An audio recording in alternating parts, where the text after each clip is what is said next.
Hello, NeXT community. So I wanted to show you what I'm doing here on this cube. What I've done is I've wiped the old OS. There was no source code for WordPerfect, so I'm taking it back to NeXTstep version 3.2. And here it formats, initializes a drive, wipes OpenStep. Now it's writing all the software, and on 3.2 it puts those dots as long as they're going. Looks good. I printed a glow-in-the-dark, I guess a tesseract. So to get this to fly, I went back to the book here. At first, I tried to boot it without a floppy drive. And booting it this way, it just was not finding the CD-ROM drive. So I attached a floppy. I kind of MacGyvered things. I was going to put it in this Sun external case. And then I got to thinking, wait. I can do stuff here. You guys are getting a kick out of this. So what I've run is a power splitter. And then I've got a long SCSI cable. I've disconnected the optical drive, which I assume is not working anyway. We've got it plugged into that gigabyte full height drive. And then I used the other Molex 4-pin off the power to go into the hard drive. Ran this little Molex 4-pin splitter to get power to a slotted CD-ROM drive, right? Use the jumpers back here to set it to 6. I've got a terminator on the end of the SCSI cable. And then I dropped in a new old stock floppy drive. Piece of cake, right? Who else is going to think of this stuff? And there's a connector on the motherboard. It's a 68040, 25 megahertz. So by having the floppy drive, you type in BFD for a big freaking deal. Now boot floppy disk. It starts the install, finds the CD-ROM drive. CD-ROM drive fires up, asks if you want to reformat that hard drive. You have to answer yes. Then it says, do you really want to do it? Yes. And then it goes through, sets up the formatting, and then installs the OS. So once I have the packages on, then I'm going to go to that Steve Jobs disk, and there's specific instructions on how to proceed from there, which should be pretty interesting. I've got that set up on previous here. Let's see if I'm not going to look like a fool over here. So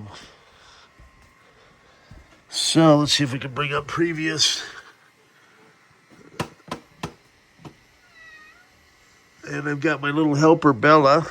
Is that right, Bella? Okay, so we've got previous. Hopefully it's working. And I've got previous set up. And I was just doing a demo of the artificial intelligence software that we had on the Alembic CD-ROM, which is pretty neat.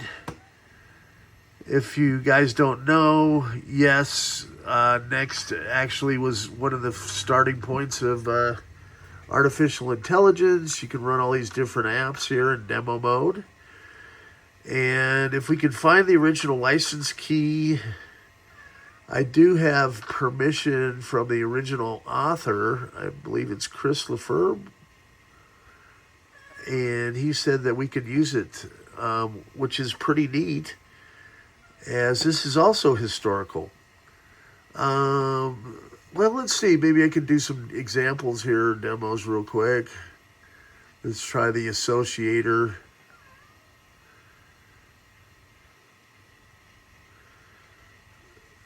Okay, we got an inspector over here.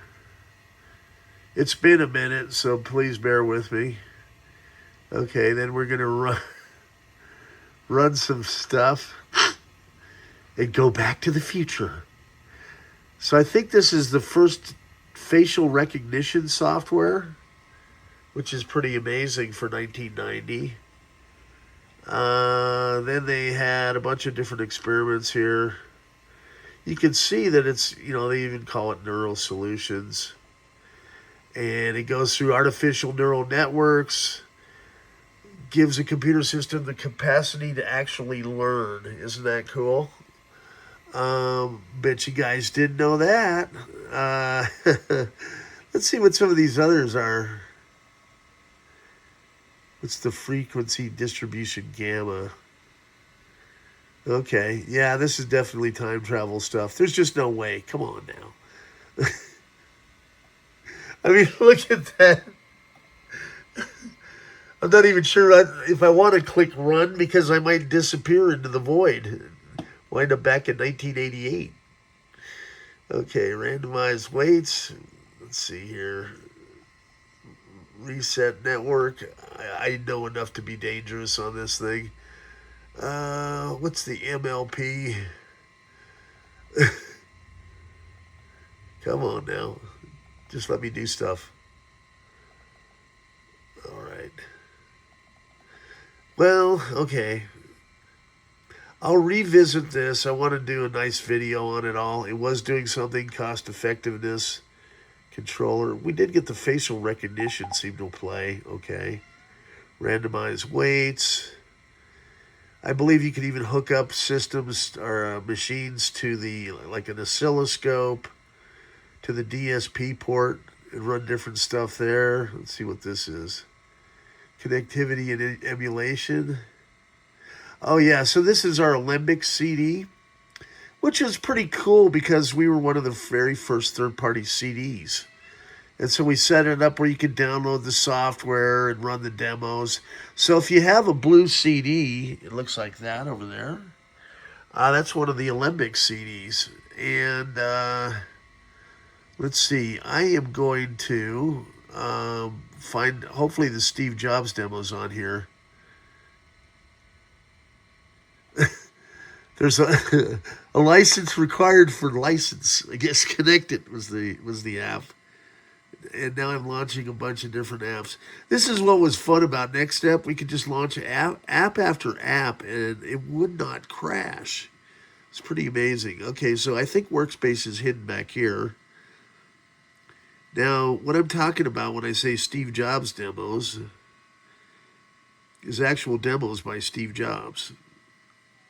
Go ahead and quit all of these licenses. Okay, so then we're going to go to this. Thanks for the assist on the vocals, Bella. It's much appreciated. And this README kind of gives you an idea. Not for distribution to company, customer, contractor, campus consultant. But I'm special. And I got permission to do this in 2026. Because I'm that type of guy. So it says it'll seriously damage relationship with our third-party vendors. Okay, any of you guys out there, I hope I'm not damaging anybody. So you can see there's actual Steve Jobs demos here. I'm going to have to run all these terminal commands. It looks like we set up a fake network. And I'm gathering I'm going to have to set up some stuff. I don't know if it's going to be through NetInfo. It looks like soft PC. So my work's going to be cut out for me. Probably going to have to set up the networking. Maybe I'll show how you do all that stuff too. You guys might have an interest. And then I'll install all the softwares that Steve demos. I believe that should be on this disc as well. And I'm going to kind of walk through the actual demos that he did. And this is the one with the Ferrari and Donald Duck and all that.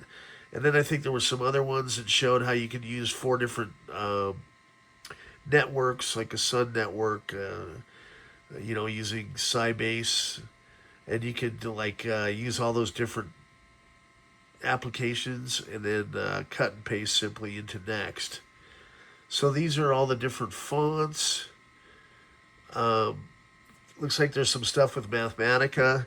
I do have permission from Theodore Gray at Mathematica and Stefan Wolfram to distribute the Mathematica license at a nominal fee for NeXTstep.